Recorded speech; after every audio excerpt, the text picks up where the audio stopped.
this video, we're going to be discussing 3 things you wish you knew while bidding government construction contracts. This applies to you whether you're going after construction deals or you're going after procurement deals, because it's one and the same. So one of my members sent me an email asking me, hey, will you help me bid this deal? So I pulled it up. I have it right here.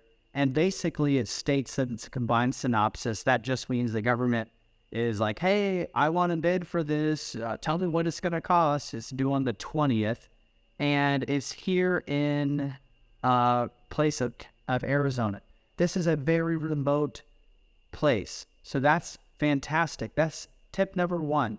Anytime you see a very remote deal, you want to always go after those deals because less contractors are going to bid those deals, meaning you have a better shot. If you look here on my screen, this one is a deal where I made over $77,000. It was remote. It was in New Mexico. And the government said, combined synopsis, what is this going to cost? I used some of the strategies I teach with inside of Federal Construction University, how to find the best subcontractor and how to get them interested in working with you and collaborating with you. And he gave me a price for $37,000. I turned him my bid for $115,000. He paid for all the materials and labor, and I was the middleman. I obviously facilitated and helped him with, took care of all the paperwork, and I made $77,000 on this deal. So back to what I'm saying, this is one of those very unique remote locations. It's a request for quote, and inside my mastermind, I teach you that a request for quote is very little risk because you can accept the award, deny the award, negotiate for more, and you can also stall to double check all your stuff is correct. So first things first, that's the first tactic. Always go after remote deals if you know how to find the best subcontractor and how to negotiate with them, because you can make great income. The second tip I want to teach you about when going after government contracts is the quick search tactic on your keyboard. This will save you a ton of time. All you do is click Control F. It'll open up on the top right hand of your screen like a search bar. It's going to save you stress. It's going to enable you to bid more deals faster, and it'll protect you from those gotcha situations where the government will put you have to have an SSHO or a CQC. The things are very expensive, so it's very important to always do a quick search on the solicitation package. And the first thing we look for is I always look for magnitude, and I see right here their budget is $25,000 to $100,000. Now, if that price is not accurate, it could be substantially more than this, because how it works is the government guy at this location, he's called a facility manager, notices that his garage doors aren't working well. And so he's like, hey, contracting officer, I got some garage doors. They're squeaky. They're not being good. And I need some new ones. So he says, all right, figure out, the job requirement, figure out, the scope of work, the type of materials, and what's it going to cost.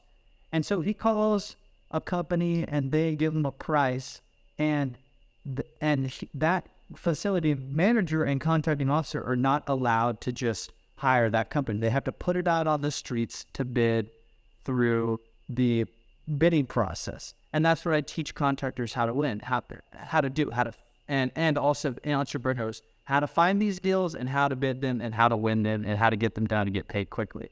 So in this scenario, the price could be substantially more than this. So that's the first thing we search for. Remember, tip number 2 is quick search tactic, where you type in magnitude. You see what it's going to cost. You then look for location, so you can double check where the location is at. Okay, so it shows you it's this trading post. It's a historic site, 1 mile west of Highway 191 at 264. This is a phenomenal opportunity because it's not telling you where it's at. So you actually have to go to Google Earth and you actually have to investigate and search and try to find 1 mile west.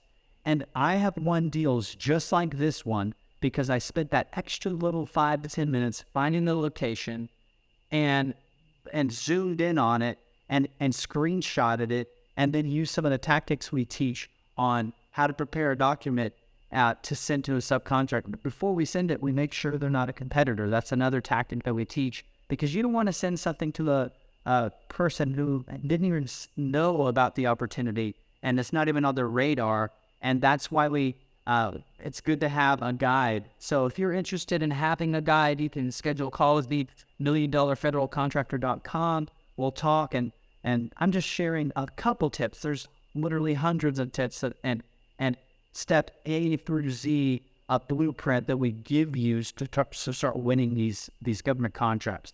We guarantee that you'll make $30,000 in your first 90 days. And if you don't, then we'll hold your hand until we do. That's how confident we are in our service. So back to this, the tip number 2 is quick search tactics. You look for the magnitude, you look for the job location, you then find it on Google Earth. And then from there, I try to find out what is the scope of work. So SOW is a good one you can search. Boom, it takes you directly to what the job is. And from here, it's going to show you what they want, what type of, products they want. It's going to show you, the color, how, what they want it to look like, what kind of insulation, the interior door locks. They're basically showing you the mount, the top mount, as well as the medium-duty trolley off a motor that kind of lifts the garage door up and down. So now you know exactly what they want, where it's at, and again, inside the course, I teach all my members, like I said, how to put together the deal properly, how to get the subcontractor to drop what they're doing right then and there when you're on the phone with them to give you a quick price, and to get the references, because that's one of the things that you have to have in order to turn in these bids. If you want to win them, you have to have free set of relevant references. And we also teach you how to negotiate. This is a really powerful tactic. I negotiated using some of the courses and masterminds that I'm a part of, and this contractor wanted over $45,000. But I used one strategy, and he agreed as a win-win, and I got him to do it for $37,500, which I saved, I don't know, $8,000 or $9,000 or something like that. And I made an extra $8,000+ because of that negotiation tactic. We also teach you how to be the middleman. So in this scenario, I'm showing you this video because one of my members wanted me to make a quick video. I'm going to show her how to be the middle woman. It's a woman out of Texas, out of Dallas, Texas. So that's the first thing right there. Or the second thing, quick search tactics. The first one was always go after these remote deals. And then the last thing that I would teach you on how to bid these deals is how to be on the top of the government contracting officer's mind. So it's so important. These government contracting officers, I was speaking to one the other day. I asked her, hey, so I'm sure you have a lot of work on your desk, and I want to be a resource to you. Is it okay if I follow up with you every couple months? Because, if you don't get bids or you feel your bids are too high, I could put together a bid package for you pretty quickly. And so let me ask you a question. Do you have any construction deals on your table right now? And she said, absolutely, I have 15. And then I said, wow, so when those 15 get off your desk, what happens next? She said, I'll have another 15 contracts on my desk. Guys, there is an abundance of work. The new administration just passed a $2 trillion stimulus package. What does that mean? That means the government's going to spend $2 trillion on procurement, whether it be materials, construction, things, janitorial services. If they want anything and everything they need to buy, they can't just go buy it and swipe their card. They have to buy it from an entrepreneur who turned in a bid package. And you can be the middleman and facilitate that to get done. So that's the third thing I want to teach you is how to be on the top of mind of that contracting officer. Inside of Federal Construction University, we have automated emails as well as automated text. We have a series of emails that will be dripped on these contracting officers, as well as a series of phone calls and what you're supposed to say to them every so many days, to where you're touching and reaching out and they know who you are and you're able to win their trust because you're the only person calling them. I can't tell you how many contracts I won doing just that. Like this one right here, it was Hawaii. Actually, I don't have a photo of it, but there was a deal in Hawaii where, because I did my automated drip and email campaigns, this lady, she was a contract officer. She said, hey, you've been following up with me. I got another deal for you.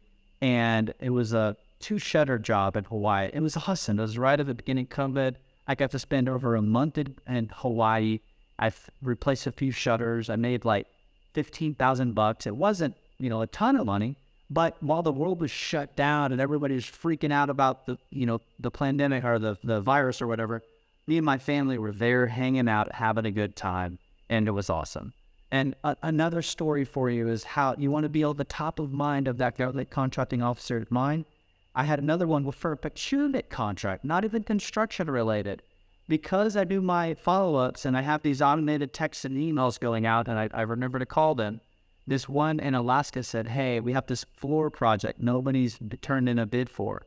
We really do need a bid for this project, or we do need this flooring. So she sent it to me. I looked at it. I had one of my estimators. And if you're a owner of a construction company or an entrepreneur who knows how to delegate, I train people how, inside my business, how to estimate these deals. And when you get access to our mastermind, it basically, you can hand it off to somebody, pay them hourly, and give them a KPI where they have to turn in 5 or 10, whatever your number is, bids every week. Because every 20 bids we turn in, we get a contract. That's how this breaks down. Every 20 bids we turn in, we get a high-paying contract. And you can delegate this. And that's what I did. I handed it off to one of my sales guys. He called Home Depot, found out what they cost. I more than doubled the cost of it, and I turned in a bid, and the government said, it's yours.